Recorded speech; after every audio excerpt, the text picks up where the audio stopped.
ভিডিওটা আপনারা যাদের চোখের সামনে যায় সর্বোচ্চ শেয়ার করবেন, আমার আকুল আবেদন।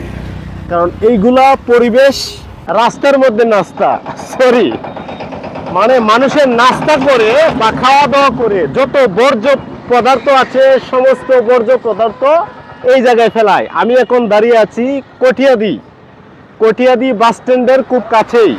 এই যে দেখুন, এই রাস্তার মধ্যে কত সুন্দর করে ময়লা আবর্জনা ফেলে রেখেছে।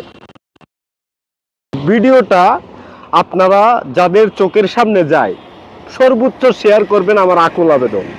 কারণ এইগুলা পরিবেশের জন্য খুবই মারাত্মক হুমকি স্বরূপ।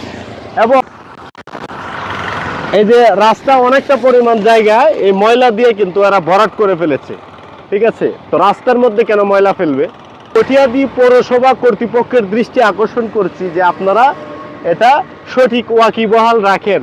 রাস্তার মধ্যে কিন্তু ময়লা রাখা হয়েছে, এই সমস্ত ময়লা পরিবেশের জন্য মারাত্মক ক্ষতিকারক।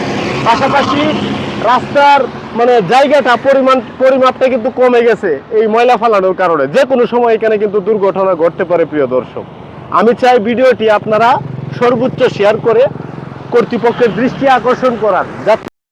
গন্তব্য ছিল বাজিতপুর পাটুলিঘাট, ঠিক আছে? এই ময়লা আবর্জনা দেখে আমি হঠাৎ থেমে গেলাম প্রিয় দর্শক, যে এইভাবে যদি আমার সোনার বাংলাদেশটা যদি ময়লা আবর্জনা রেখে রাস্তাঘাটগুলো যদি এভাবে নোংরা করে রাখে তাহলে পরিবেশের জন্য খুবই মানে হুমকি স্বরূপ। প্রিয় দর্শক, আপনাদের কাছে আকুল আবেদন, ভিডিওটি প্রচুর সর্বোচ্চ শেয়ার করে মানুষকে জানিয়ে দিন।